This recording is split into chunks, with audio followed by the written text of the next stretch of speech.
एक दिन मैंने अपने शौहर को बताया कि मुझे मीठा बहुत पसंद है, पर आपके घर में तो मीठा ही कभी कभी बनता है। मैंने ये बात ही की थी कि अगले ही दिन जब रात के वक्त मैं थकी हारी कमरे में आई तो मेरे शौहर ने मेरे सामने एक शॉपर रखा। मेरे पूछने पर उन्होंने बताया, तुम्हारे लिए बालूशाही मिठाई लाया हूँ।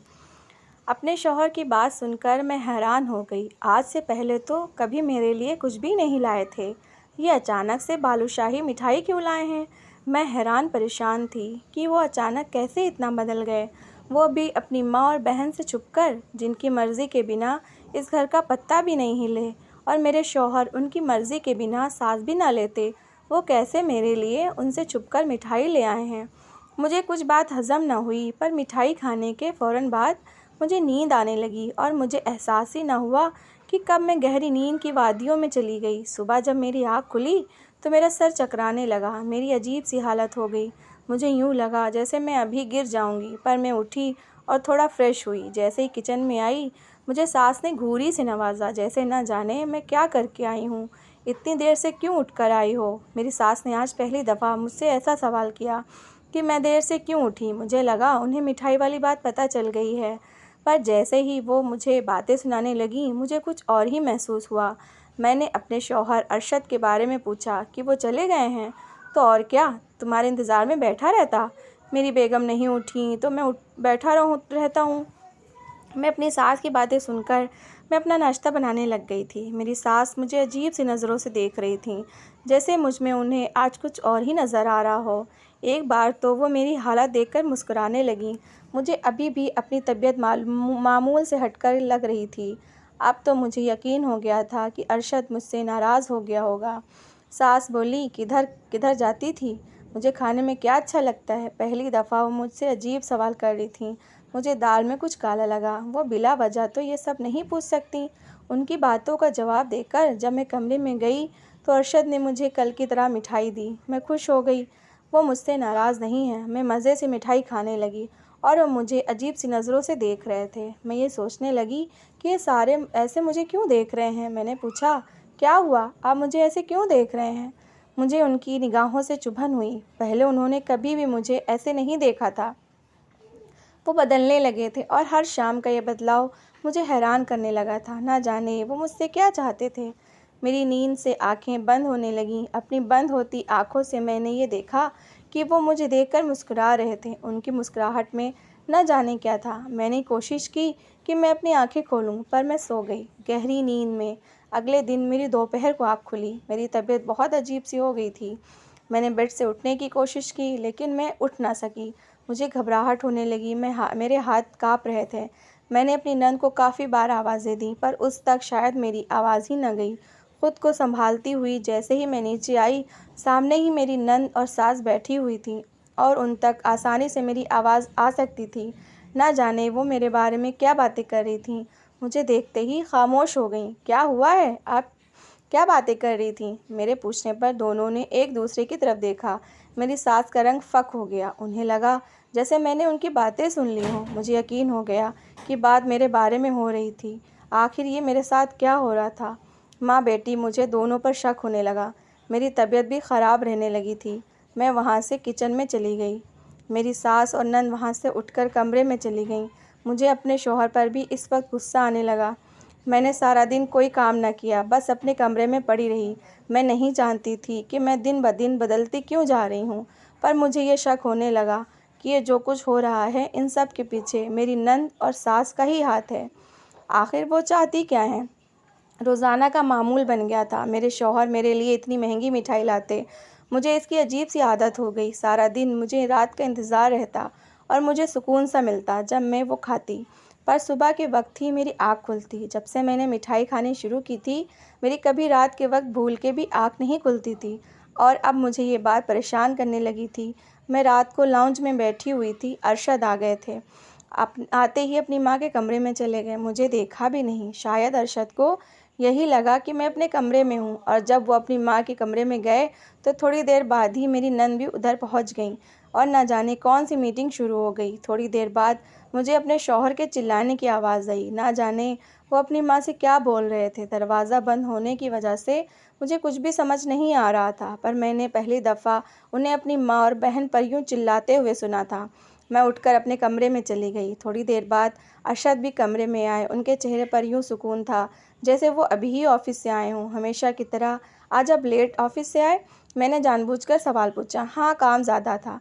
मैंने खाना भी वहीं खा लिया था। उन्होंने बड़ी सफाई से झूठ बोला। मैंने मिठाई थोड़ी सी खाई, बाकी रख दी। उन्होंने फिर मुझे मज़ीद खाने को ना कहा। थोड़ी देर बाद मुझे नींद आ गई। अचानक मुझे नींद में चुभन महसूस हुई, जैसे किसी ने सुई चुभो दी हो। पहली दफ़ा मुझे आज नींद में कुछ महसूस हुआ था। मैंने ज़बरदस्ती आंखें खोली और लाइट ऑन करके देखा, पर वहाँ तो कुछ भी नहीं था। अरशद सो रहे थे। मैं लाइट ऑफ करने लगी, पर मुझे महसूस हुआ जैसे अरशद सो नहीं रहे, बल्कि ज़बरदस्ती आंखें बंद करके लेटे हुए। मैंने उन्हें आवाज़ें दी, पर वो टस से मस ना हुए और मैं अपनी गलतफ़हमी समझकर लाइट ऑफ करके लेट गई और फ़ौरन ही सो गई। मुझे नींद में यूँ महसूस हुआ जैसे कोई मेरे पास ही बातों में लगा हुआ है, लेकिन मुझ में आंखें खोलने की हिम्मत ना हुई थी। मुझे बातों की समझ आई, पर इतना ज़रूर सुनाई दे रहा था कि कोई बोल रहा है और बातें हो रही हैं। सुबह मेरी जल्दी आँख खुल गई। अरशद किसी से फ़ोन पर बात कर रहे थे। मुझे जागता देखकर फ़ौरन उन्होंने कॉल कट कर दी। मैंने उनसे रात के बारे में पूछा। रात को आप किसी से बातों में लगे हुए थे? हमारे कमरे में कोई और भी था क्या? मेरे पूछने पर वो परेशान हो गए। मैं बोली, नहीं, आप परेशान ना हो, मैंने शायद कोई ख्वाब देखा हो। अक्सर ख्वाब में ऐसा ही लगता है, जो ख्वाब देख रहे हैं वो सच है, मैंने मुस्कुराते हुए कहा। वो भी कहने लगे, हाँ ऐसा ही है, लेकिन मुझे दाल में कुछ काला लगने लगा। सारा दिन मेरी सास मुझे घूरती, अजीब लगता। हैरान थी मैं अपनी सास का रवैया देखकर। ये मेरी वही सास थी जिसने कितनी मिन्नतें करके मेरे बाप से मेरा रिश्ता मांगा था। कैसे, जब ये मुझे घर में ब्याह कर लाई थी, मेरे पैर ज़मीन पर नहीं लगने देती थी। जब भी मेरा कहीं से रिश्ता आता, मेरे माँ बाप मना कर देते। मुझे कभी इस बात की समझ ना आई। फिर एक दिन मेरी सास अपने इकलौते बेटे के लिए मेरा हाथ मांगने गई। वो पहली खातून थी जिन्होंने इतनी मिन्नतें करके मेरा रिश्ता मांगा था। माँ बाप ने भी दे दिया। फिर न जाने क्या हुआ, मेरी सास ने रिश्ते से इनकार क्यों कर दिया, और पता नहीं क्यों मेरे माँ बाप मेरी शादी नहीं होने देते थे। कुछ दिन बाद मेरी सास फिर से आ गई और कहने लगी, मुझे आपकी बेटी को ही बहू बनाना है। वो कहती थी, हम सब कुछ कर लेंगे, आप फिक्र नहीं करें, आपकी बेटी का घर बर्बाद नहीं होगा।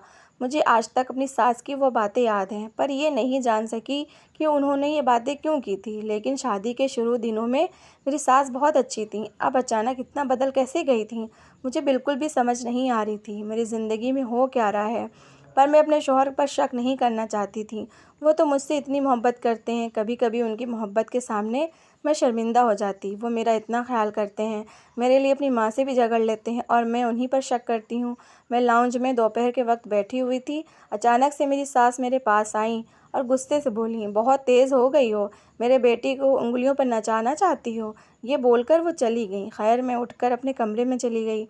मेरे पीछे पीछे अरशद भी आ गए। मैं बिल्कुल खामोश थी। मैं कुछ जानती ही नहीं थी, इसी वजह से कुछ बोल ना सकी, क्योंकि मेरे पास कहने को कुछ नहीं था और मुझे अपनी सास की कोई बात समझ नहीं आई। थोड़ा सा इंतज़ार कर लेती, मैंने आना तो था ही घर पर। और लगता है अब मीठा पसंद नहीं रहा तुम्हें। पहले तो बड़े जोश से खाती थी मिठाई।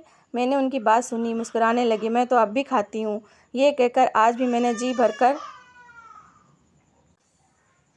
मैंने उनकी बात सुनी, मुस्कुराने लगी। मैं तो अब भी खाती हूँ, ये कहकर आज भी मैंने जी भर कर खाई। थोड़ी देर बाद ऐसा लगा किसी लड़की की आवाज़ आ रही मेरे कानों में कमरे से, मगर मैं आंखें खोल नहीं पा रही थी। मुझे इतने सुकून की नींद आ रही थी कि मैं दुनिया जहाँ से बेगाना होकर उस वक्त सोने के लिए बेताब थी।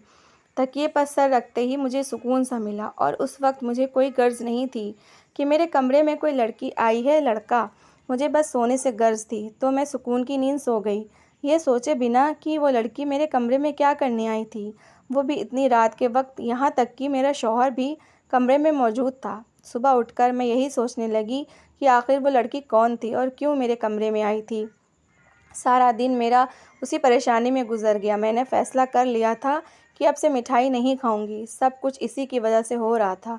जभी से मुझे परेशानी हो रही थी, मैंने सोचा नहीं खाऊंगी, पर मैं ना कर सकी। जितने प्यार से वो मुझे दे रहे थे, वो मुझे पकड़ा कर बाहर चले गए। मैंने मिठाई बेड के नीचे डाल दी। थोड़ी देर बाद आए तो मैं तकिए पर सर रखकर सोने का ड्रामा करने लगी। पहले अरशद ना जाने किससे बातें कर रहे थे। मुझे कुछ शक हुआ था कि कोई कमरे में दाखिल हुआ। मैंने हल्की सी आंखें खोल कर देखा।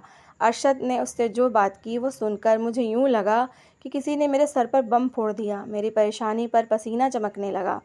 सोए हुए भी मुझे एक पल के लिए अरशद से नफरत हुई, पर वो शख्स कौन सी दवाई की बात कर रहा था मुझे कुछ समझ न आया। अचानक वो दूसरा शख्स मेरे पास आया, मुझे बाजू पर चुभन होने लगी।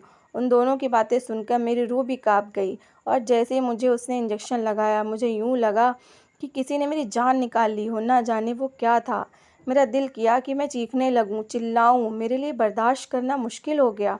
मुझे समझ ना आया कि मेरे साथ हो क्या रहा है, लेकिन मैं बर्दाश्त किए लेटी रही। ना जाने अरशद मुझसे क्या चाहता था। आज मेरी हालत पहले से भी ज़्यादा बुरी हो चुकी थी और मुझे यकीन हो गया था कि मुझसे अरशद कुछ छुपा रहे हैं। अरशद ही नहीं बल्कि उनकी माँ भी छुपा रही थी, और ये सब न जाने मेरे साथ क्या खेल खेल रहे थे, मुझे कौन से कामों में इस्तेमाल कर रहे हैं। नफ़रत होने लगी अपने शौहर से। मेरा दिल करने लगा कि मैं सब कुछ छोड़कर अभी के अभी अपने घर चली जाऊं। उस वक्त मैं शदीद तकलीफ़ में थी। पूरा दिन मैं अपने कमरे में से बाहर न निकली। रात के वक्त जब अरशद घर आए तो मैंने उनसे कोई बात भी न की। उनका रवैया भी आज मेरे साथ अजीब सा था। उन्होंने मुझसे कोई बात नहीं की। अचानक मेरी नज़र अरशद के बाजू पर गई, जहाँ पर पट्टी बंधी हुई थी। आज वो मेरे लिए मिठाई भी नहीं लाए थे। मैंने कोशिश की कि पूछूं कि हाथ पर क्या हुआ है, मिठाई क्यों नहीं लाए, पर मुझे कल की रात याद आ गई। मेरा दिल किया कि पूछूं वो मुझसे क्या चाहते हैं। 2 मरतबा कोशिश भी की, लेकिन फिर खामोश हो गई कि अगर मैं गलत हुई तो। फिर कल रात जो मैंने देखा वो सब कुछ भी सोचने लगी। अरशद अचानक क्यों बदल गए थे? कुछ तो इनके दिमाग में भी चल रहा था जो वो मुझसे नहीं बता रहे थे। अगर कल रात मैं सब कुछ ना देखती तो ना जाने ये मेरे साथ क्या कर देते। इसके बाद काफ़ी दिन हमारे दरमियान कोई ख़ास बात न हुई, पर मैं अजीब सी होने लगी। मेरी तबीयत हर वक्त ख़राब रहने लगी। मुझे यूँ लगता जैसे मेरा सर अभी फट जाएगा। मैं सारा सारा दिन और पूरी पूरी रात बेचैन रहती। मेरा दिल भी घबरा रहा था। अरशद अब रात को देर से घर आते और अपनी माँ के कमरे में चले जाते। जिस दिन अरशद कमरे में ना आते मेरी तबीयत ख़राब होने लगती। आज भी वो काफ़ी रात को कमरे में आए। अरशद, क्या चाहते हैं आप मुझसे? बात क्यों नहीं करते? मैं आपसे बात करूं तो जवाब नहीं देते। कभी हाल पूछा है मेरा कि सारा दिन तबीयत कितनी ख़राब रहती है? मैंने आज गुस्से में तंग आकर कह ही दिया था, और वह मुझे अजीब सी नज़रों से घूरने लगे। मैं उन्हें देखती रही। वो मुझे बिना कोई जवाब दिए वहाँ से चले गए। अगले दिन मैं अपनी नंद के साथ शॉपिंग करने गई। उसने कहा कि लंच करके ही जाते हैं। हम एक रेस्टोरेंट में चले गए और मेरी नज़र अचानक से सामने वाली टेबल पर गई। मेरी आंखें हैरानी से फैल गईं। मैं वहाँ फ़ौरन निकल आई। मेरा दिल किया कि अरशद को गोली मार दूँ। तो ये थी उसकी सच्चाई। अगर मैं नहीं तो कोई और सही। मतलब उस रात यही लड़की मेरे कमरे में आई थी। मुझे यकीन हो गया। घर आते ही मैं कमरे में चली गई। मैंने सारे कमरे का सत्यानाश कर दिया। मेरे आंसू भी गिर रहे थे। अरशद मुझे धोखा दे रहे थे। वो मुझे इस्तेमाल कर रहे थे। रात को अरशद आए। आज उसका मूड पहले की तरह ही था। वो मेरे लिए मिठाई भी लाए थे, पर कमरे में दाखिल होते ही ठिठक गए और मुझे देखकर पूछने लगे, ये क्या है? मैंने गुस्से में उनसे पूछना शुरू किया, कौन था वो शख्स जो उस रात कमरे में आया था, और कौन थी वो लड़की जिसे आप बुलाते हैं मुझे नींद की दवाई खिलाकर? बताएं। और वो होटल में, हाँ, आपके साथ कौन लड़की थी? उसके बारे में भी बताएं ना। और अपनी माँ के कमरे में जाकर मुझ पर जादू करते हैं। मुझे अपने बारे में सब कुछ मालूम है। मैंने गुस्से में चिल्लाते हुए पूछा, तुम अपने बारे में ये जानती हो कि तुम्हारे माँ बाप क्यों तुम्हारी शादी नहीं करना चाहते थे? वो सिर्फ मुझसे नहीं बल्कि किसी से भी तुम्हारी शादी नहीं करना चाहते थे, क्योंकि तुम एक बीमार लड़की हो, और वो कहते थे कि तुमने जल्दी पागल हो जाना है। जो भी तुमसे शादी करेगा वह तुम्हें तलाक दे देगा। मेरी माँ भी तुम्हारा रिश्ता नहीं लेना चाहती थी। मेरी ज़िद पर तुम्हें मेरी माँ ने इस घर की बहू बनाया। और रही बात तुम्हें नींद वाली गोलियाँ खिलाने की, तो एक रात थोड़ी सी मिठाई तुमने खाई थी। अपना हाल देखा था? मर जाती तुम अगर नींद की दवाई ना खाई होती तो।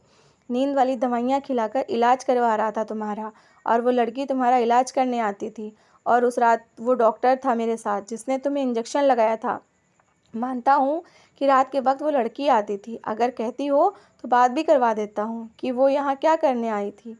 और वो वही लड़की उस दिन होटल में भी मेरे साथ थी। एक उम्मीद दिला रही थी, हाथ पे हाथ रख कर, कि तुम्हारी बीवी को कुछ नहीं होगा। और यही रोज़ाना मेरी अपनी माँ से झगड़ा होता है। वो कहती है तलाक दे दो इस बीमार बीवी को। क्यों साथ रखा हुआ है? पहले तो उन्हें हमदर्दी थी तुमसे, अब वो तुमसे नफ़रत करती हैं क्योंकि मेरा हाल सिर्फ वो देखती हैं। कैंसर है तुम्हें, इसी वजह से तुम्हारे घर वाले कहते थे कि मर जाना है तुमने। अगर पागल हो गई तो जिससे शादी होगी वो ही छोड़ देगा तुम्हें। इसी वजह से मेरी माँ ने तुम्हारे बाप से कहा था कि हम ख्याल रखेंगे तुम्हारा। और ये जादू वाली बात किसने तुम्हारे दिमाग में डाल दी है? ऐसा कुछ नहीं है, फ़िक्र मत करो, मेरी माँ भी तुम्हारे साथ ठीक हो जाएगी। अरशद ने मुझे सारी सच्चाई बता दी। अरशद की बातें सुनते सुनते मुझे एहसास ही न हुआ कि कब मेरी आंखों से आंसू गिरने लगे। मेरा दिल किया कि ज़मीन फटे और मैं इसमें समा जाऊं। मैं कितना इस शख्स को गलत समझ रही थी और मेरे लिए अपना सब कुछ कुर्बान कर रहा था। मुझे कैंसर था और इसके बावजूद वो शख्स मुझे अपने साथ रखकर बिना मुझे बताए कि मैं परेशान ना हूँ मेरा इलाज करवा रहा था। और मैं उसे कितना गलत समझ रही थी। मैंने उससे रोते हुए कहा, वादा किया कि आइंदा कभी ऐसा नहीं करूँगी। वो भी मुस्कुरा दिया, जानता हूँ अब तुम कभी ऐसा नहीं करोगी और तुम जल्द भी ठीक भी हो जाओगी, अरशद ने मुझे दिलासा दिया। तो दोस्तों, कैसी लगी आपको मेरी कहानी? कमेंट बॉक्स में ज़रूर बताइएगा और लास्ट तक देखने के लिए शुक्रिया।